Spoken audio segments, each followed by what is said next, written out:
The story explores the concept of ranking, a system that determines a person's status in life. It's also what stirs one's inner desires and drives them to pursue fulfillment. This ranking is reflected in power and intelligence as well as in social connections, wealth, and even the type of work a person performs. In an age like this, everything is evaluated according to a hierarchy of value. In this same era, the journey of a young boy was just beginning, one who stood gazing ahead, wondering what path awaited him. In a small, quiet village called T, where life flowed with simplicity, a boy named Lu was busy chopping wood, his enthusiasm evident in every swing. His face showed satisfaction as he completed the task, revealing that he was 16 years old. At that moment, a villager called out to him, asking if he could sharpen his sword. Lu agreed without hesitation. Suddenly, a girl named Yona stepped in, angrily, kicking the man and yelling at him, warning him not to rely on Lu for everything. Yona, also 16, came across as strong-willed and assertive in her actions. Some villagers commented that Lu had always seemed absent-minded since childhood, and that he never turned down anyone's request. But Yona didn't stop there. She grabbed Lu and shook him, clearly upset about how others kept taking advantage of him, though Lu didn't appear bothered.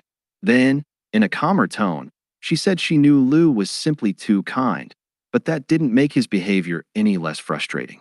Then, almost as if a light bulb went off in her mind, Yona smiled brightly. She moved closer to Lu and whispered excitedly, asking if he wanted to leave the village for a bit, saying she had discovered a secret path that no one else knew about. Before they could act on the idea, Yona's grandmother appeared, a stern, elderly woman, firmly objecting to them leaving the village, citing long-standing rules that strictly prohibited it. Yona tried to reason with her, but the old woman wouldn't budge, forcefully pulling her granddaughter away while insisting she could never allow such a thing. Then one of the village men stepped in to restrain Yona. The grandmother demanded that Yona be kept under supervision for a while due to her reckless behavior, which left the girl visibly upset and angry. In stark contrast, the same man asked Lu to help fetch water later, and Lu calmly agreed. The man pointed out how different Lu and Yona were, even though they were nearly the same age and the only ones of their generation in the village. He then spoke to Lu, suggesting he take a break now and then.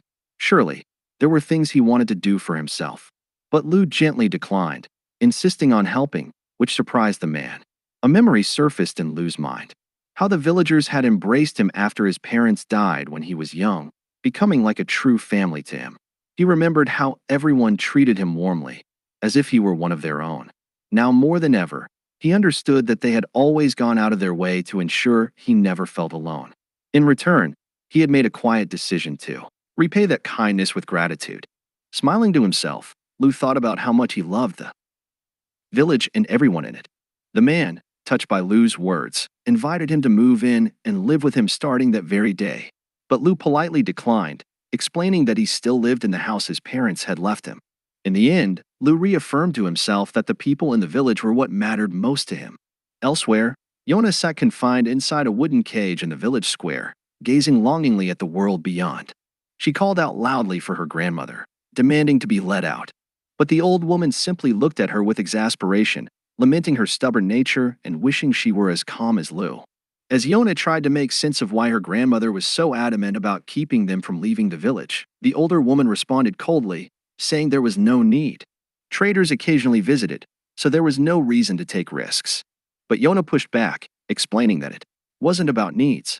It was about her longing to explore the vast world beyond, questioning why they had to remain so confined. With a serious tone, her grandmother revealed that someone out there bore a deep grudge against them. Yona was startled by this and immediately asked who that person might be. But the grandmother dismissed her curiosity, saying she didn't need to know the details. That time would eventually take care of everything. Meanwhile, Lu was busy drawing water from the village well, working with quiet focus and steady energy. Once the task was complete, he looked around to ensure everything was in order.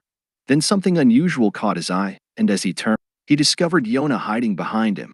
She gave him a mischievous smile, gesturing for him to stay quiet. Lu was surprised to see her out again, but Yona smiled proudly, saying she had escaped many times before. It wasn't difficult anymore. She eagerly asked him to follow her, though Lu hesitated, remaining silent. As they walked together beyond the village borders, Lu expressed concern that her grandmother would scold them both if she found out. But Yona reassured him it would be fine, especially since they wouldn't be gone for long. She added that she had something special she wanted to show him.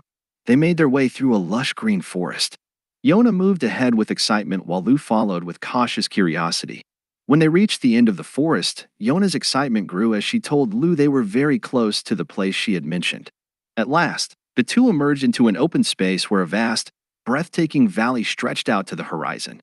Yona shouted in excitement, pointing toward the awe-inspiring landscape as she marveled at the sheer scale and beauty of the world outside. Lu was visibly moved. This was the first time he had ever seen such a sight, and he exclaimed, overwhelmed at how incredible it was. Turning to him with a more serious expression, Yona asked if he knew the rules of the outside world. Her question stirred his curiosity and confusion. Then she pulled out a secret book she had acquired from a trader, explaining that it contained information about a system used in the outside world called the rankings. Yona went on to describe how this system applied to almost everything. Adventurers, doctors, even musicians, all of them classified into ranks. Those who achieved these rankings were known as ranked individuals, and the classifications were based on power, food, wealth, and even weapons. She spoke passionately, emphasizing that people in the outside world lived in fierce competition to climb to higher ranks. Lu looked astonished, slowly realizing that the outside world followed a completely different set of rules from what he had known. While Yona declared her dream of becoming a ranked adventurer, she told him she wanted to travel far and wide, face thrilling challenges, meet strong rivals, and eventually become a beloved and respected adventurer. Lu reminded her seriously about the rule that forbade them from leaving the village, but she interrupted him, full of energy, saying she didn't care about that rule anymore. Her mind was made up. Then she extended her hand to him, encouraging him to join her on this journey. With a wide smile and joyful shout, she declared that she wanted them to set off together on their adventure. In that moment, a distant memory surfaced in Yona's mind. An incident from when she was 5 years old, when she had been abducted by a giant eagle. The recollection stunned Lu as well, filling him with concern and disbelief. As Yona continued to recall that perilous moment from her childhood when, at just 5 years old, she was attacked by a massive bird. She remembered how Lu had bravely saved her, confronting the creature with a sudden and mysterious burst of strength. Lu was taken aback by the story and asked if it had happened. Yona confirmed it eagerly, pointing out that something strange had come out of him at that time.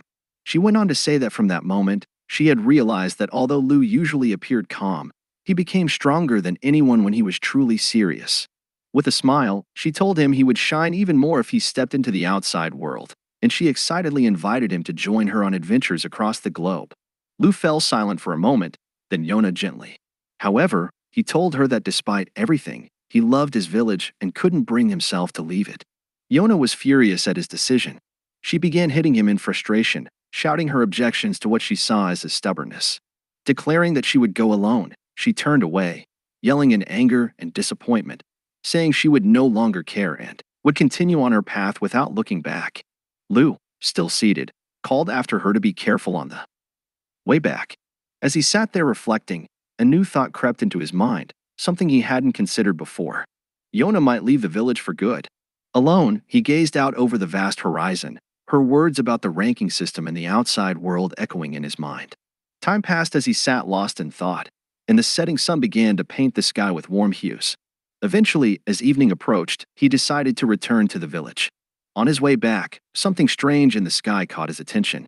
He turned, puzzled, and was stunned to see a massive object hovering above him, ominous and unfamiliar in appearance.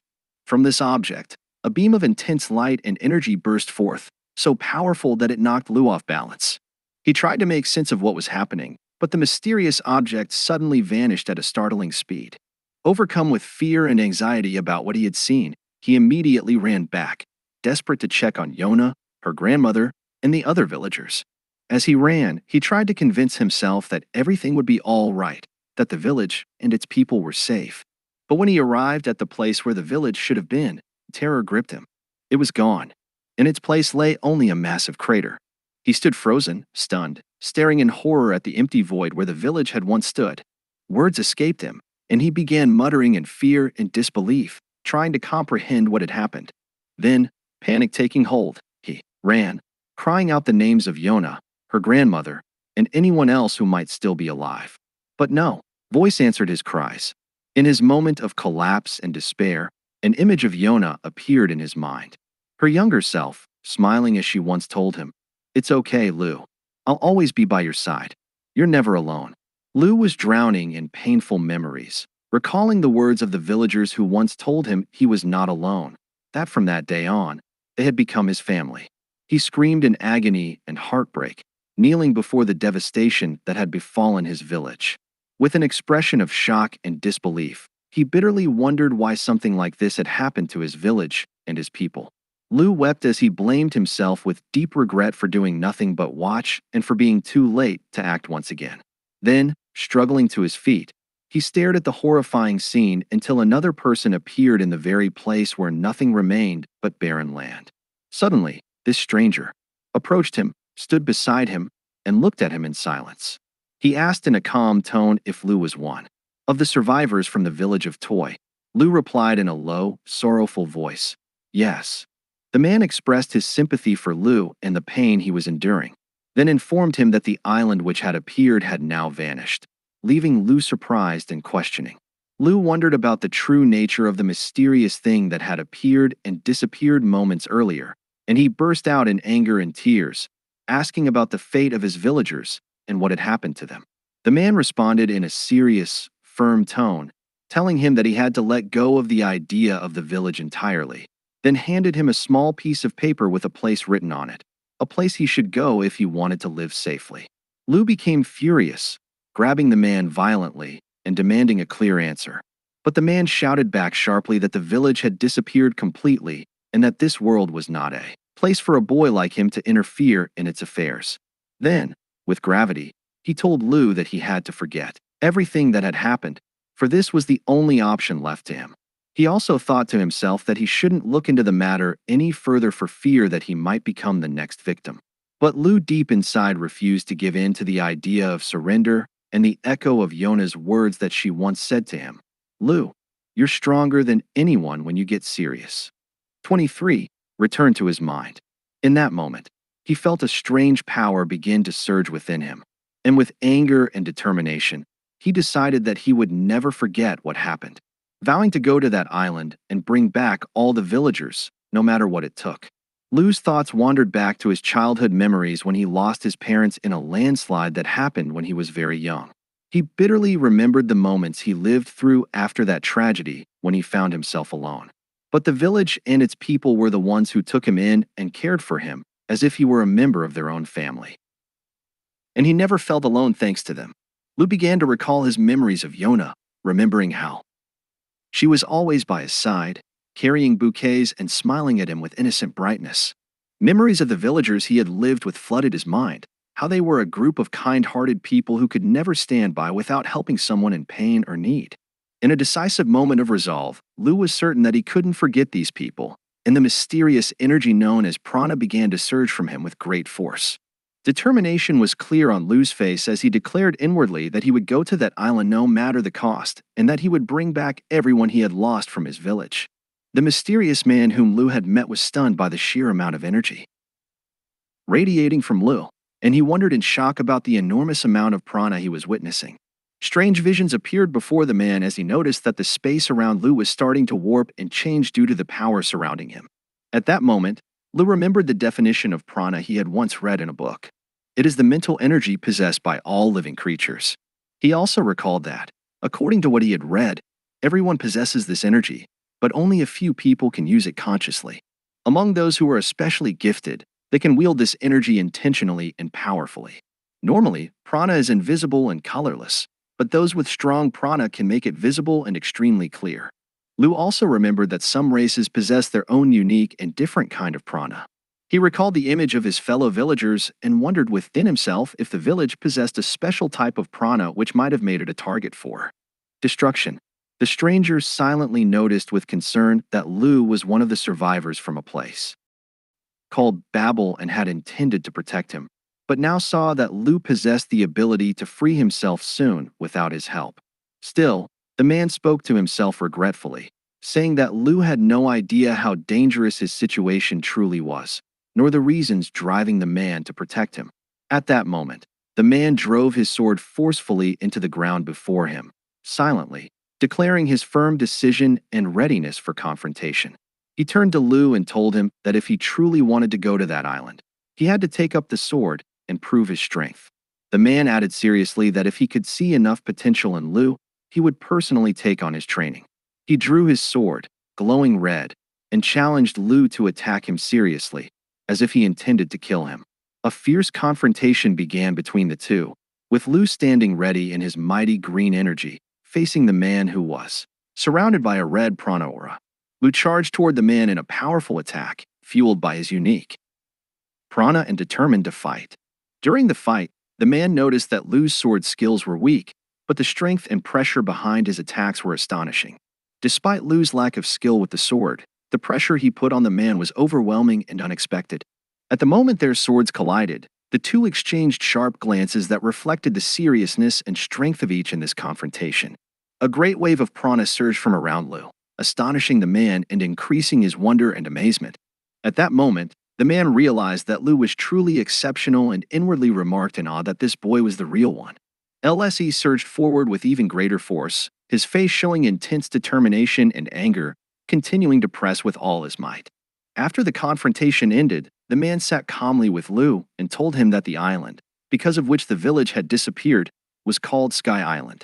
The man explained that this island usually floats above the ocean, but on rare occasions it appears suddenly in random places, destroying everything around it. He went on to express his regret and sorrow that he had tried many times to stop the island but had failed to prevent it again. The man concluded his conversation with Lu by telling him that there is a theory stating that humans who are surrounded by the light of that strange island are transported directly to Sky Island. Lu began to wonder what would happen if he touched the strange light the man had mentioned. The man replied calmly, explaining that it was just a theory and even if he survived, no one knew what might happen to him afterward. Lu asked what he should do in this situation, and the man told him that there was a direct and clear way to achieve his goal. The man explained that the direct way was to be among the top 10 in the adventurer's ranking. With a serious and profound look, he told Lu that he must be in the top 10 of this ranking to reach the island. Lu asked about the nature of this adventurer ranking. The man explained to Lu that adventurers are professional individuals whose primary job is to explore and develop undiscovered lands and regions. He continued saying that adventurers make up the largest group among the various classifications and that those who hold the top 10 positions among them are considered monsters in terms of strength. The man clarified to Lu that if he managed to reach the top 10 among the adventurers, then he would be able to go to Sky Island. He added with a warning tone that ever since the island first appeared, it has held the top spot in the danger zone's ranking, and that adventurers who go there rarely return alive. After this explanation, he asked Lu if he still wanted to go there, and Lu answered with unwavering resolve that he would. The man looked deeply at Lu, contemplating his determined answer. After a moment of silence, the man told Lu that he would train him for only 1 year, starting from that moment, but emphasized that he would only teach him how to use the sword. He then offered that Lu should use him just as a first step during that year of training, after which he would have to rely on himself to climb to the top of the adventurer ranking. The man introduced himself as Ad-Dal, the #1 ranked knight and the strongest knight among humans. Ad-Dal asked the boy his name, and the boy simply answered, Lu. Then Ad-Dal shook Lu's hand and told him seriously that he would never go easy on him during training. He smiled as he told Lu that he was the first person he'd ever seen manage to hit him that hard on the very first try. Lu looked at Addy's gaze, ready for whatever was to come. Thus began the year of training, which Lu himself would later describe as a year of hell. Lu trained with extreme intensity throughout the year, and his hands and feet were covered with wounds and blisters from the harsh training. Lu also faced extremely dangerous and brutal situations as his muscles tore and his bones broke during training. The pain and hardship Lu faced became so frequent that blood would flow from his body constantly due to the severity of the training. After all that suffering, Adal stopped speaking entirely about Sky Island, as if to tell Lu indirectly, find the rest of the answers yourself, and if that's impossible, then give up. Lu continued to fight and endure these hardships, believing deep inside that his villagers were still alive, and this faith was the only thing that kept him moving forward. Many questions continued to haunt him. He was always wondering about the reason behind his village's disappearance and the true nature of the mysterious Sky Island. Lu pressed on, carrying his sword, assuring himself that he would climb the ranks of the adventurers until he discovered the whole truth. With fierce determination, Lu reaffirmed to himself that he would reach the top of the adventurer ranking to uncover the truth behind everything that had happened. And so, a whole year passed since the beginning of the training, and Lu stood beside his teacher, Adal, as they gazed at the beautiful view from the top of the hill. Adal asked him, as he looked toward the horizon, if he was ready for the next journey. Lu replied with confidence and calm that he had been ready for a long time. Lu stared ahead in deep calm, recalling Yona's words when she told him that she wanted to become a ranked adventurer and invited him to join her on the adventure she had always dreamed of. He also remembered the moment when Yona, who had always dreamed of the outside world, disappeared and realized that now he was the one about to make an inner decision to carry out Yona's dream and fulfill it in her place. At that moment, Adal called out to him, saying that it was time to begin their journey, inviting him to move forward. Lu responded calmly and confidently, assuring him he was ready to set off. After a year of grueling training, it was clear that Lu had changed greatly. He was now 17 years old and much taller due to the growth he had undergone. Now, Lu was fully prepared to begin his journey towards Sky Island as the disciple of the strongest knight humanity had ever known. His journey began from the kingdom of Boltier, specifically from his village of Toy, heading toward the royal capital, Trikista. In the royal capital, Trikista, there was an institution called the Recognition Office, which managed and updated the adventurer rankings. In one of the offices of the Recognition Office, a girl was asleep on top of a pile of scattered books and papers, mumbling in her sleep that it was time. The girl woke up suddenly in a panic, realizing she had overslept and missed some important tasks. She met her colleague, who asked if she'd stayed up all night looking at the ranking lists. The girl defended herself, saying it was part of her job since she worked at the Recognition Office. Her colleague advised her to take better care of her health, given her important job that required her to evaluate many people constantly. It was explained that the Recognition Office was a profession that sent expert specialists to different places in the world to assess the skills of adventurers and rank them fairly, and that employees at the Recognition Office was a profession that sent expert specialists to different places in the world to assess the skills of adventurers and rank them fairly, and that employees at the Recognition Office needed to have extensive knowledge and high ability in judgment and decision-making. Furthermore, reaching a position that allows a person to evaluate and rank others requires passing many evaluations and tests. Thus, this job was considered one of the most difficult professions, and not just anyone could do it. Only a select few were chosen for it. The girl admitted to her colleague with a smile that she was currently just a junior employee and that to achieve her ambitions, she would have to put in great effort to earn a promotion. When her colleague asked her what she wanted to achieve, the girl laughed shyly, saying she wanted to do many different things. Her colleague suggested that the best way to get promoted within the Recognition Office was to become the exclusive agent of a distinguished adventurer, but the girl replied sadly that she had yet to find anyone worth her attention. Her colleague laughed, pointing out that her standards were too high, but the girl replied sharply that the problem was not with her standards, but with the current adventurer's low level. The girl explained passionately that in the past, competition among adventurers was fierce, but now the top positions had become stagnant and unchanging, which had taken away the value of the rankings. She affirmed strongly that rankings only have value when they are constantly changing and evolving. Her colleague smiled teasingly, telling her that she was far too obsessed with evaluations and rankings, and the girl laughed heartily, proudly admitting that she was indeed a hopeless case in that regard. The girl who worked at the Recognition Office began to speak passionately about her wish for a new star to emerge who could turn the rankings upside down. Her colleague laughed as she opened the door to a hall filled with people, saying that this rising star might already be inside this very hall. The hall was indeed crowded with participants preparing to take the adventurer registration exam. The girl from the Recognition Office wondered why there were so many attendees this year, and her colleague replied that the number was usually much lower. She added that the increase in numbers might be due to the addition of Azaban Forest to the danger zones ranking 2 months ago, which increased the interest among adventurers. After looking closely at the participants, her colleague remarked that there were many promising applicants this year. She began to explain about one of the attendees, Old Darkus, ranked 753 among mercenaries, a young leader of a famous mercenary group known even on the national level. Then she pointed to another young man named Eddie Markman, ranked 402 among archers from a well-known family famous for excellence in this field, noting that his speed in shooting arrows is expected to break the record in the future. She continued mentioning that there were other distinguished individuals in various specialties, such as the adventurer merchant and others. The girl from the recognition office noticed several other figures, such as the knight, the navigator, and the adventurer guide, and was able to easily identify their rankings.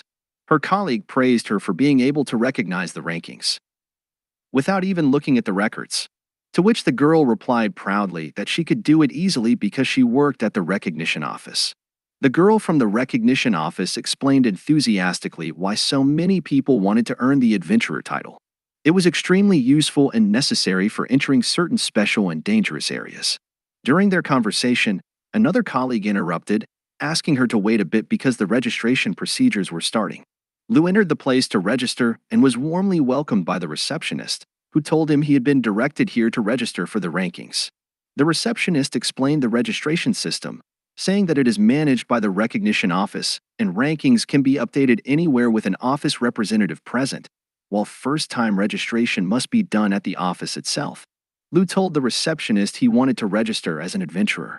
She smiled and told him his timing was perfect, because the exam was about to begin, and offered to let him participate right away. Lou agreed, filled out the registration form, and was informed by the receptionist that the exam fee was 3,000 del. Lou completed his registration procedures. The receptionist thanked him, asked him to wait in a neighboring room, and gave him his test number, which was 53. The employee from the recognition office noticed Lou passing by and commented in surprise that there were still people who didn't know the role of the recognition office. Her colleague laughed, saying it had been a long time since she'd last explained it to someone. Her colleague asked for her help with preparing the exam, and she agreed, joking that working inside sometimes could be nice. The receptionist began to explain the details of the adventurer registration exam, clarifying that it would be held in 3 stages. She went on to explain that the first stage would be a written exam, followed by a practical stage, and then a final test that would be explained later. She advised the participants not to give up if they didn't do well in one stage, as they could still succeed if they excelled in the others. The participants began the written exam immediately, and some of them showed clear tension and deep concentration. One of the participants thought to himself that the exam was extremely difficult and very broad in scope.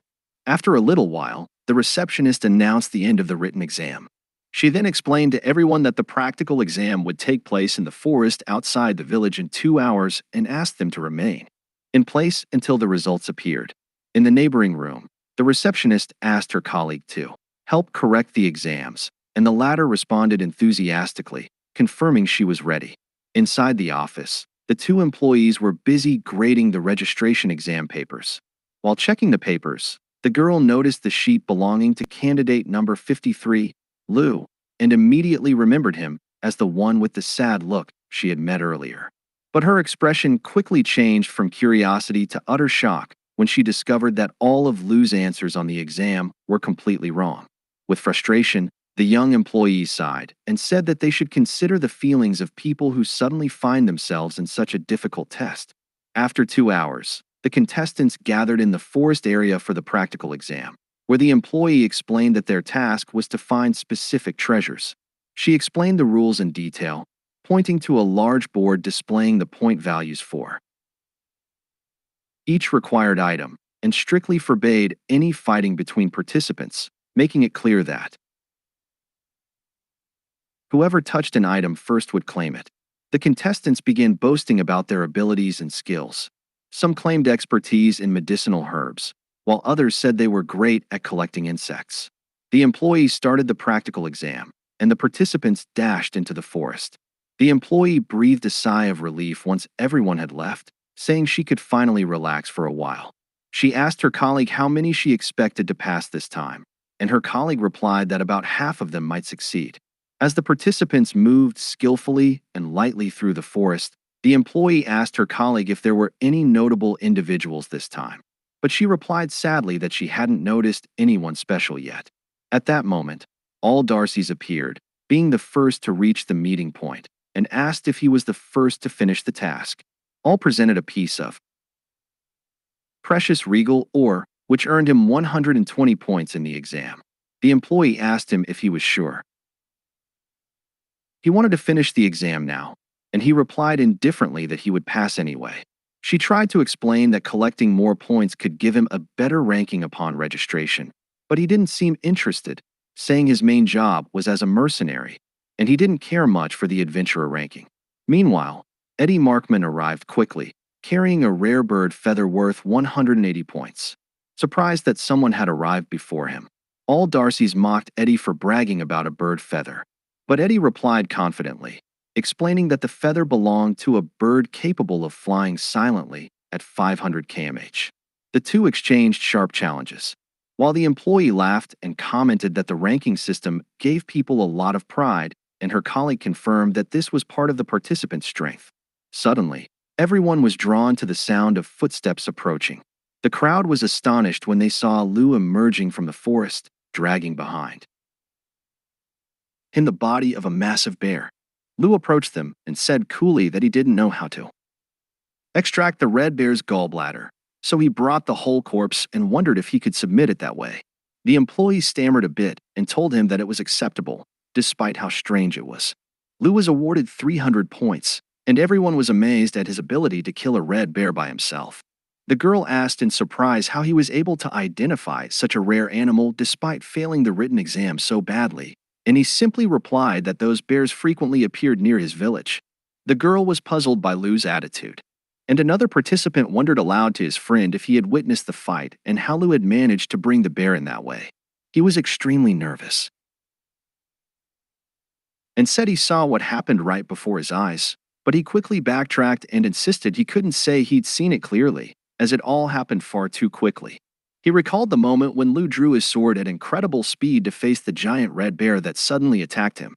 In a split second, Lu managed to defeat the red bear with a single strike, leaving everyone in shock. Meanwhile, the employee from the recognition office was observing Lu with a thoughtful, silent gaze filled with astonishment. An hour later, the participants gathered in an underground training area for the final stage of the exam. The responsible employee began explaining what adventurers needed to be cautious of, saying that the greatest danger didn't just come from monsters, but from humans as well. She went on to say that the adventurer's mission is to explore new lands, which are often dangerous and uncharted. She added that such journeys expose adventurers to the risks of pirates and bandits. So strength is essential to face these threats. Accordingly, she announced that the final exam would be a training battle between the participants. She assured them that this test was only meant to evaluate their abilities and that there was no need to worry about winning or losing. During this, one of the burly participants approached All Dark and challenged him to a fight. The man started mocking All, saying he had only brought a rock during the previous practical exam, and he scoffed at the entire mercenary ranking. The big man grew furious and attacked All with tremendous force, insisting he wouldn't allow his status to be insulted. But All easily knocked down the large man with a single blow, leaving everyone in awe. All immediately apologized to the employee for losing his temper, and she told him it was fine since the defeated participant was already going to be eliminated.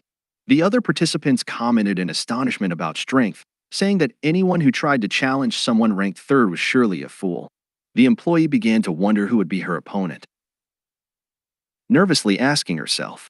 The junior recognition office employee approached her colleague and told her she wanted to pick a specific opponent for All, and her colleague agreed with curiosity. The battles between the participants began, and the confrontations were fierce, with a variety of fighting styles on display. It was time for the 8th match, and the employee announced that the next bout would be between the team of old number 27 and Eddie Markman, number 41, who would face off against participant number 53, Lu, by himself. Everyone was surprised by the decision and considered it an underestimation of the two. While Eddie said it wasn't the first time he'd been underestimated, the employee nervously asked her colleague if she was sure about her choice, and her colleague replied confidently, confirming she had made the right decision. The eyes of the junior recognition office employee showed intense excitement as she thought to herself that if her eyes hadn't deceived her, Lu was not just an ordinary participant, but a monster in every sense of the word. The match then began in the large arena with all those present watching in eager anticipation. As the exam participants prepared for battle, the two recognition office employees watched the scene intently, their eyes fixed on the arena. On the other side, Lu stood firmly and confidently facing his two opponents without showing any fear or hesitation. Meanwhile, the old leader of the Red Wolf mercenary group stood ready to fight alongside his partner, Eddie Markman, the young man from a renowned family of archers. The achievements of the mercenary group led by All Darkest were recalled, including their defeat last year of a major criminal gang known as the Canmore Mafia, which had held the 62nd spot in the criminal organization's ranking. It was also mentioned that he had single-handedly eliminated 7 of the top leaders of that gang, including the boss. As for Eddie Markman, he was the heir of the Markman archery family and possessed an extraordinary talent with the bow and arrow. From a very young age, Eddie received exceptional training from his father, who had previously held second place in the archers' ranking. Eddie's skills were widely known among archers, and no one doubted his brilliance and accuracy. In this difficult match, Lu, the young man whom no one knew, stood alone against these two well-known fighters. With great excitement, the employee announced the start of the battle, and each competitor rushed toward their opponent. Eddie was the first to attack, firing a fast arrow at Lu, but Lu skillfully dodged it. He then quickly moved toward All Darkest, preparing to face him head-on. A fast and intense clash erupted between Lu and All, with both trying to land decisive blows on each other. The two exchanged fierce and rapid attacks, and the sound of their swords clashing echoed loudly, astounding the audience. The spectators were amazed by the speed and intensity of the battle, which was so fast they could barely see what was happening. One viewer even commented in astonishment that he could only hear the sound of swords clashing, but couldn't make out what was going on before his eyes. In a sudden moment, Lu launched a sharp attack that forced All to step back. Surprised by his opponent's strength, he seized the opportunity and tried to end the fight with a direct blow, but he managed to dodge the attack at the last second. At that moment, Eddie took advantage and launched a rapid assault, firing multiple arrows at Lu from an elevated position. But Lu demonstrated extraordinary skill, blocking all the arrows at incredible speed, which left the audience completely stunned. The onlookers were more and more astonished as they watched Lu face the attacks of two of the most skilled fighters with such ease. The fighters paused briefly to assess the situation, and Lu observed his opponents with calm and steady eyes. All and Eddie exchanged a short conversation, with All saying he was certain Lu was a swordsman of a very high rank and Eddie affirming that he had never seen a fighter like him before. For the first time during the match, Lu spoke calmly, asking if they held any other rankings. Eddie replied that he was ranked 402 among archers, and All said he was ranked 753 among mercenaries. Lu responded in a calm, confident tone, saying that now he understood everything clearly. A mysterious and extremely powerful energy began to surround Lu, and he declared with great confidence that if he could defeat them both, he would be able to rise to the top 3 positions in the ranking. The immense energy radiated from him, making everyone feel its overwhelming power and magnitude. Eddie was completely stunned by the powerful energy surrounding Lu. Clear signs of shock and amazement appeared on his face. Old too was shocked and frightened, wondering to himself how this person could suddenly possess such a terrifying aura. The employee from the recognition office looked on in astonishment, shocked by the immense prana radiating from Lu as the energy became visible to the naked eye. Immediately, Eddie Markman aimed his bow at Lu, saying in a firm tone that ranking wasn't just about profession. Eddie went on to say that while he was ranked 402 among archers, he also held the 78th place in the ranking of specialized marksmen. Eddie fired his arrow at incredible speed, aiming directly at Lu with the intent to take him down. But in a split second, Lu dodged the arrow and closed in on Eddie, knocking him to the ground with a single blow and rendering him completely unconscious. Lu then stood facing All, who quickly readied themselves after seeing his companion Eddie fall. All looked at Lu with concern and a questioning gaze about his strange power. Obvious signs of anxiety showed as he faced such terrifying strength. The two faced off in a decisive stance for the final confrontation amid tense anticipation from the audience. They exchanged sharp and determined glances. It was clear from the fierce look in Lu's eyes just how powerful and intimidating he was. While all appeared stunned by what he was seeing, Lu charged forward at incredible speed, passing by all and delivering a swift blow that nearly took him down. At the last moment, the employee called out in a loud voice, urging Lu to wait. After Lu stopped, All announced his surrender, dropping his weapon to the ground and explaining that he needed to get to work later and couldn't risk getting injured. All added that it would be bad for him if he lost consciousness like Eddie, who was still lying unconscious on the ground. Lu turned coldly toward all who stood defenseless and surrendered, and Lu seemed to be silently analyzing his opponent's situation. All glanced at Lu's hand as it moved slightly, thinking anxiously to himself that he finally understood what was happening. All continued his thoughts in clear amazement, wondering about the true identity of this boy who possessed such frightening power, considering him a real monster. At the same time, the spectators expressed their admiration and utter astonishment at Lu's strength, having defeated two triple-ranked fighters all by himself. The recognition office employee announced in a clear, loud voice.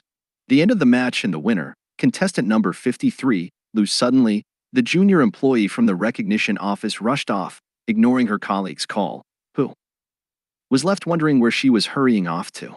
She quickly reached a room full of advanced equipment and computers and eagerly began searching the exclusive recognition office database. At last, the employee found Lu's data, which showed his full name as Lu Toli, age 17, but with no prior registration or ranking experience. The employee was deeply surprised that someone with such exceptional skills had no previous knowledge about the recognition office, and she concluded he must be from a very remote area. She also confirmed there was no criminal record or affiliations with any special groups, which only increased her amazement and excitement. A huge smile and overwhelming joy spread across the junior employee's face as she realized she had discovered a true treasure, exclaiming to herself with great excitement, "Where has this hidden talent been all this time?" She hurried out of the room, rushing toward Lu's location, shouting loudly and clearly, "Lu Tali." Finally, the junior employee entered the area where Lu stood, declaring clearly and enthusiastically, asking him to make her his exclusive agent at the recognition office. When the junior employee from the recognition office arrived at the scene, calling out loudly for Lu to make her his exclusive agent, she was shocked to find a large crowd surrounding Lu with everyone making the same request of him. The junior employee was stunned by the scene, feeling deeply frustrated that she was just one step too late, as the others had already made their offers to Lu before her.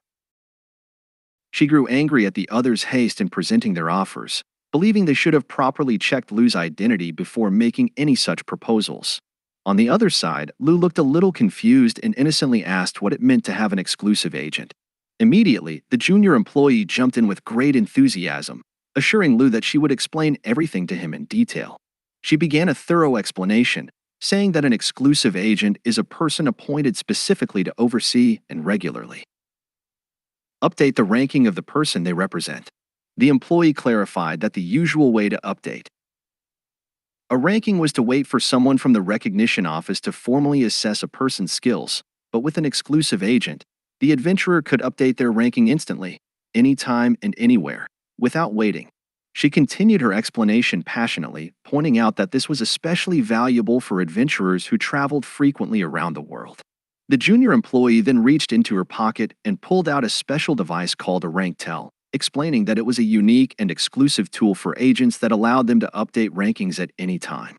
She finished her explanation with a smile, holding out the device to Lu and noting that if he wanted to climb the rankings quickly and efficiently, he needed to hire an exclusive agent like her. Lu paused for a moment, considering the matter seriously, then told her in a calm tone that he had only one condition. Lu looked around at everyone and stated clearly that he would agree to hire whichever exclusive agent could help him reach the top 10 in the adventurer rankings. A moment of surprise and silence spread among the onlookers after Lu's unexpected demand, as it seemed like an extremely difficult challenge to them. Everyone stared at Lu with intense focus as he repeated his request with seriousness and calm, confirming that he wanted someone who could guarantee he would reach the top 10 of the rankings. The silence returned, and people began to murmur among themselves, commenting that the top 10 were filled with people of exceptional strength. Some in the crowd expressed concern about Lu's request, pointing out that even with his remarkable skills, reaching the top 10 was nearly impossible. Despite that, Lu remained silent, offering no further comment, and kept looking ahead with clear confidence and determination. At that moment, the junior employee noticed Lu quietly walking away without choosing anyone. She rushed after him, shouting and calling out loudly for him to stop and wait. The employee quickly left the area.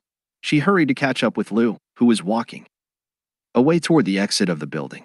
When she finally managed to catch up, she called out his name loudly, asking him to stop. Breathless, she stopped in front of him and asked very seriously why he was so determined to enter the top 10 of the adventurer rankings. Lu replied calmly and clearly, saying that it was none of her business and that it was something that concerned him alone. But the junior employee insisted, answering with great confidence and clear determination that she would make it her business and that she would do everything she could to help him, no matter the reason. She turned to Lu, declaring with great enthusiasm and clear determination that she would be his exclusive agent and would lead him to reach the top 10 in the adventurer rankings. But Lu replied calmly that he did not want to put a child in danger, which surprised the employee, who responded angrily and incredulously, asking if he was calling her a child. The employee continued speaking emotionally as she clarified that before being a child, she was a certified agent at the recognition office. And she also pointed out that Lu himself was nothing but a child. Lu answered her decisively and firmly, explaining that even if she wasn't a child, he had no intention of hiring anyone. He went on speaking quietly while gazing at the horizon, saying that he did not want to drag others into what he was doing. But the employee did not give up, responding with even greater confidence, insisting that there was something she had to do no matter what it took. She continued with even more passion, telling Lu that she had a strong reason for risking her life, and that this was precisely why she wanted to work with him and form an alliance. The two of them stood facing each other in silence, overlooking the city, and Lu listened to her words with clear attention. The junior employee revealed her main reason, announcing with confidence and courage that she had a purpose and a mission she wanted to accomplish no matter what happened. At that moment, Lu remembered his own goal for coming here and the promise he made a year ago. After hearing this, Lu replied very quietly, looking her straight in the eyes, saying that he, too, had something he had to do, no matter the cost. The two stood face to face in a confrontation while the city around them was bathed in golden sunlight. The employee eagerly reached out her hand to Lu, telling him with confidence that she would make him one of the highest-ranked individuals, and mistakenly called him immediate. Lu calmly and steadily corrected her, telling her his real name was Lu Toli. Finally, the two shook hands with the sunset in the background, marking the moment of the official beginning of their alliance. The scene shifted to a house the junior employee had rented, where she welcomed Lu warmly, excitedly asking if he liked the place. The employee explained enthusiastically that she had only rented the place for a few days and asked Lu to use it as his temporary base. Lu thanked her politely for her efforts, describing her as very capable, but she responded with obvious embarrassment, saying it wasn't that important. Then Lu expressed his hesitation about accepting her services permanently, suggesting instead a trial period of 1 week, which made her a little angry and surprised. Emilia replied forcefully and passionately, assuring him that she would prove her full competence within just 1 week, and she even imitated his manner of speaking mockingly. Lu smiled quietly and simply commented that he hoped so, which annoyed the employee, who told him not to speak, as if it didn't concern him. Media paused to think, then sarcastically remarked that despite Lu's great strength in serious fighting, he seemed oddly absent-minded and indifferent in his daily life. Lu replied that he heard that comment a lot. Suddenly, the exam results appeared, and the employee took out the rank tell device, excitedly announcing to Lu that his results had come out. The final result revealed that Louis' initial ranking as an adventurer was number 27,281, which made the media happy with the result, assuring him that it was an excellent starting position. But Lu looked somewhat surprised and told the employee that he had expected his ranking to be within 3 digits only, which made her very puzzled and caused her to ask why. Lu explained why he believed he should be ranked within the top 3 digits, saying he assumed so because the two individuals he had faced in the exam were already highly ranked. Eddie was ranked 402 among archers, and all was ranked 753 among mercenaries. She immediately clarified that the adventurer ranking was the most competitive compared to all other classifications, which made it extremely difficult to reach high positions easily, and she emphasized that it wasn't just about strength. She then showed Lu the details of his rankings on the rank tell device, pointing out that although his rank as an adventurer was 27,281, his position among swordsmen was 58, an exceptionally high rank. Lu expressed his surprise and asked if that ranking was considered good. The employee affirmed clearly that this number represented the peak of talent according to the recognition office. Lu then asked whether All and Eddie had other rankings as well. The media confirmed this and displayed their various classifications. She reviewed all darkest rankings, which included mercenaries at 753, swordsmen at 521, special cleaning at 209, investigators at 2831, and a trusted leader at rank 86. She also listed Eddie Markman's rankings, which included archers at 402, marksmen at 781, scouts at 211, and an impressively high rank of 19 in mushroom cultivation.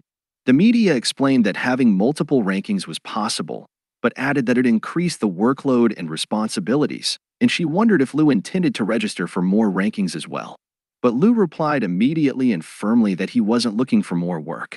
And the employee smiled, saying she was beginning to understand his personality a little.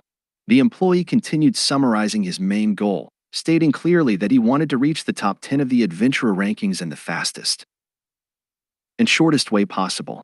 Then she pointed upward excitedly, saying she suspected his ultimate goal was to reach Sky Island. Lu continued listening to her silently and seriously without denying anything she said. He asked in surprise how she knew about that, and she explained that this privilege to access the island was only granted to those who reached the top 10 in the rankings. Media then asked if he would tell her his reason for wanting to go to the island after the trial period between them ended, and Lu calmly agreed to her request. She responded that she would also share her circumstances once the trial period ended. She added that it was only fair they exchanged details, although she clarified that her situation was a bit complicated to explain to someone newly entering the world of rankings. A serious and mysterious expression appeared on her face as she quietly said that what she was chasing was the darkness of the rankings, hinting that the matter involved some kind of secret or great danger. When Lu asked what she had just said, she quickly brushed it off with a smile, saying it was nothing important. She swiftly changed the subject and asked where he got his immense strength from, especially his impressive sword skills. Lu replied simply that he had become the disciple of a knight named Adal a year ago, which made her scream in shock upon hearing the name. She grabbed him in disbelief, asking if he meant Adal, the #1 ranked knight known as the strongest knight of humanity, to which Lu casually replied that Adal had mentioned something like that. The employee was astonished by Lu's calm reaction, and she explained how famous Adal was, noting that he had never trained anyone before, and how rumors claimed he had been planning to choose a successor from among the young knights. Emilia was still overwhelmed by the fact that Lu had become Adolf's successor, and she trembled as she said that the other knights would faint if they ever found out. Lu then asked quietly and simply whether Adal was really that amazing, and the employee responded with great excitement, affirming that he was the #1 knight and the strongest in the entire world. But Lu casually remarked that he had managed to hit Adel with his sword, which caused the employee to scream in utter disbelief, insisting that such a thing was impossible. She kept staring at Lu in shock, wondering aloud how he had been raised to become such a strange person who just says whatever comes to mind. In the end, she grabbed her device and reviewed Lu's data once more, confirming to herself that he was a completely new name in the database, and she began thinking seriously about it again. The scene began with Lu recalling an old conversation with Adal when he had asked him about the meaning of a title or family name and realized at the time that the concept was unfamiliar to him. Adal had told him then that he should use the name Lutoli if he truly wanted to reach Sky Island through the shortest path, warning that while it might bring great risks, it could also provide him with some important clues. Lu gave the matter some thought and told him he understood and would use that name. The scene returned to the present where the employee was curiously asking Lou if Tolly was just an alias, but Lou responded firmly, confirming that it was not a fake name. He then continued in a calm and confident tone, saying that Tolly was his family name, and it meant a lot to him. A warm smile appeared on Amdia's face as she thanked him for clarifying. She then suggested they take a break and told Lou her duties as an agent were done for the day. Amelia began to remove her hat, saying she would feel more relaxed once it was off. Lou was surprised when he saw her and said in astonishment that he hadn't expected this. Then, flustered, he awkwardly asked if she was a girl, something he hadn't realized until now. The employee shouted angrily and with deep embarrassment, asking if he had only just figured that out, to which Lou calmly replied, "Sorry." The employee looked extremely annoyed by Lou's calmness, glaring at him in frustration and anger. She then yelled in exasperation, wondering aloud if sorry was all he could say after such a shocking revelation. The next morning began with a peaceful scene of the city and its bustling streets. The media were sitting in the room, reading the newspaper, looking calm and focused. Lou appeared, coming down from the upper floor, and the employee greeted him with a smile, saying he had woken up early. Lou muttered that he was just going to get some water. As he got closer and saw her clearly, he hesitated a bit and quietly said it wasn't important. They exchanged morning greetings kindly, and then Amelia suggested they go have breakfast together. She put her hat back on, saying the road ahead would be long. But today marked the first step of their long journey. She spoke with great enthusiasm, declaring that it was time for a strategic meeting to discuss how Lou could enter the top 10 in the adventurer rankings. The scene shifted to a modest restaurant in the city, where Amelia explained to Lou that the main way to raise an adventurer's rank was through exploratory or developmental achievements in new lands. She clarified that these missions could be voluntary, but advised him to start by completing official missions first. Lou agreed and listened attentively as he ate his breakfast, while she explained that many people needed the strength of adventurers to gather resources or investigate various matters. She added with a smile as she pulled out the rank tail device that, with her around, he could get access to these missions easily using the device. Lou commented that it was indeed a useful tool, and the employee smiled and told him he could use it freely if he agreed to appoint her as his exclusive agent. Lou replied that he'd think about it. As they continued eating together, Lou asked with interest whether any missions could quickly raise his ranking. She responded that he simply needed to choose missions with a high difficulty level, as those had the greatest impact on rankings. Lou immediately decided to choose the hardest mission from the list, a task involving the retrieval of a hidden treasure inside the submerged Takarma Temple, a dangerous area ranked 7th on the danger zones list. But the media shouted in strong objection to his choice, insisting that the mission was impossible for him at this stage, expressing deep concern over how difficult it truly was. Despite her strong protest, Lou stood firm on his decision and told her that he wouldn't know his limits unless he tried. Still, Imedia reiterated that this mission was beyond his capabilities and that he might die before even getting the chance to raise his rank, pleading with him to trust her judgment as a certified agent. Lou looked at her with unwavering determination and asked her to let him try, justifying his decision by stating that Sky Island held the #1 spot as the most dangerous place, and therefore, turning back was no longer an option. Amelia felt intense pressure and thought to herself that he was incredibly stubborn and that she had to find a way to convince him no matter what. At that moment, a new person suddenly appeared and addressed the two of them, curiously asking if they were having trouble. Amelia looked toward him and was visibly shocked, calling him loudly, while he greeted her with a smile, saying it had been a long time since they last met. Lou asked the employee who this man was, and she quickly introduced him, saying his name was Loud Blowward. Immediate explained that Loud was a very powerful individual, ranked 11th among adventurers. Lou was visibly surprised when he heard this, and he immediately recalled Adol's words about how the adventurers in the top ranks were all monsters in terms of strength.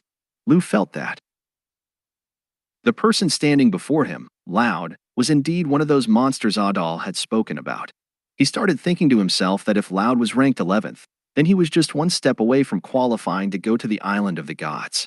At that moment, Amdia smiled with great enthusiasm and told Loud that his timing was perfect, suddenly asking him for a favor. Then she shouted excitedly at Lu, asking him to face Loud and defeat him. The scene shifted to a dueling arena where Loud stood ready in front of Lu, apologizing for making him wait. Loud told him he hadn't expected to be challenged to a duel, so he had borrowed a weapon from someone else.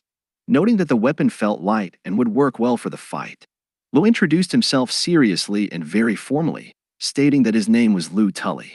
Loud smiled and commented that there was no need for formal speech among adventurers. He could speak casually and comfortably.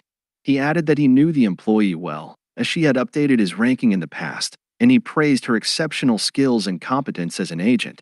He explained that iMedia possessed vast knowledge, great passion, and meticulousness in her work, qualities that set her apart from other agents. He also mentioned that since the request was from such a diligent employee, he was willing to help however he could. Loud prepared for the fight and told Lu that iMedia had asked him to teach this stubborn beginner a lesson, adding with a smile that she seemed to care quite a bit about him. Lu stood ready to face Loud and immediately sensed just how powerful he was just by looking at him. A very strong aura of energy flowed from around Loud, making Lu feel that he'd be pierced by that spear-like force if he tried to attack carelessly. At that moment, the employee called out to Lu with great excitement, telling him that this was a perfect opportunity to realize how vast the world he lived in truly was. Lu remained silent for a moment, thinking to himself that if this was about testing the world's scale, then he was ready to take on the challenge. The area erupted with Lu's immense energy as it burst outward around him, and he declared aloud to himself that he already understood just how vast and powerful the world he was about to face truly was. Standing opposite one another were Lu Tully, ranked 27,281, and Loud Blaward, ranked 11, in a serious and decisive face-off as they prepared for their duel. The employee Aim Dia began the match with great excitement, raising her hand and shouting to announce the start. The two charged at each other at great speed, and their weapons clashed powerfully, generating a flurry of sparks and surges of energy from the fierce collision. Lu moved with incredible speed, delivering a powerful blow using his sword, now charged with prana energy, resulting in a devastating strike that astonished Loud. Loud was deeply surprised as he observed Lu's abilities. In his mind, he analyzed how Lu was channeling prana energy into both his sword and his shield during his attacks, and also noticed that he was using the energy to enhance his movement at an extraordinary level. He kept watching Lu's sword technique, and, for a moment, though it looked familiar, but he quickly dismissed the idea, insisting to himself that it couldn't possibly be the secret sword style of the Great Knight at all, a style that was only ever passed down to one individual per generation. While Loud was lost in thought, Ellie seized the opportunity and moved in, declaring firmly that this was no time to be thinking during battle. They clashed again with tremendous force, and Loud seemed more relaxed this time as he calmly commented, while Lu continued pressing him hard. The two exchanged a rapid series of consecutive attacks amid the noise and chaos of battle, and their strikes collided with such intensity that small explosions of energy erupted around them.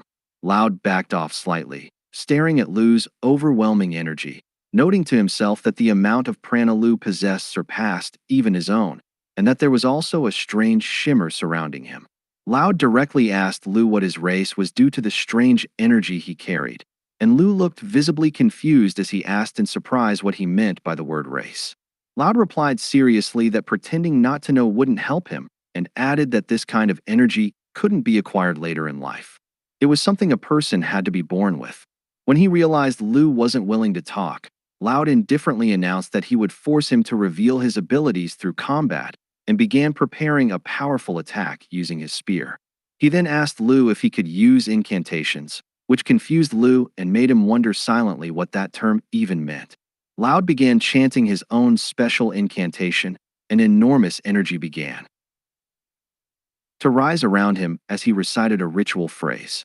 The wild stallion, mighty and free, crossing countless mountains, seeks a breath of wind. Tremendous energy exploded from around Loud, forming a massive golden aura that left Lu in visible shock as he watched the overwhelming display of power.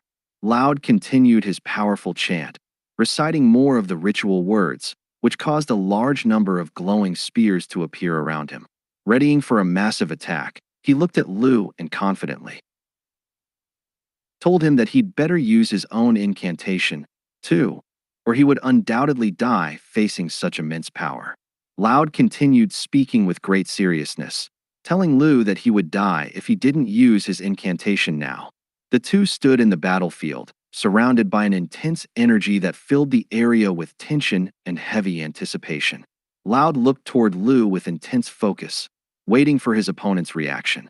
Lu's face clearly showed signs of tension and worry as he observed the massive attack Loud was preparing to launch at him. Loud pointed his spear forcefully toward Lu as golden energy began to gather around him in preparation for the attack. A massive wave of energy erupted from him in the form of a dense barrage of radiant spears flying toward Lu, stunning him with the sheer power of the assault. Lu began moving at incredible speed, trying to dodge the raining spears that fell upon him with overwhelming force. Despite his efforts to evade the attack, it was clear that Lu was struggling greatly, and Loud calmly admitted that a regular sword could never block such an incantation. With a simple movement of his fingers, Loud activated even more spears, which launched toward Lu with immense speed and force. Lu continued his evasive maneuvers, using incredibly agile and rapid movements to dodge the relentless spears. After the attack ended, Lu stood catching his breath, slightly winded, though his expression showed deep concentration. Lu's mind drifted back to his training with his mentor, Adal, who had once told him that he was still weak in controlling prana. Adal had added that once Lu became accustomed to managing prana, he would gradually be able to use special techniques. At the time, Lu had asked in surprise what kind of techniques he would be able to use. Adal instructed him to watch carefully and told him he would begin by teaching him the simplest technique first. Adal then demonstrated a basic technique called Lightning Blade in front of Lu, which displayed great power and dazzling speed. Lu decided to use that very same technique against Loud, releasing a massive surge of green prana energy that shot toward him at incredible speed. Loud was completely shocked by the speed and power of the technique Lu had unleashed and struggled greatly to block it. Despite Loud's efforts to defend, Lu continued to press forward with great force, engaging him at close range. At that point, Loud unleashed another extremely powerful incantation, summoning yet another enormous number of radiant spears around him. This resulted in another intense clash between the two, with their energy techniques colliding in a powerful explosion.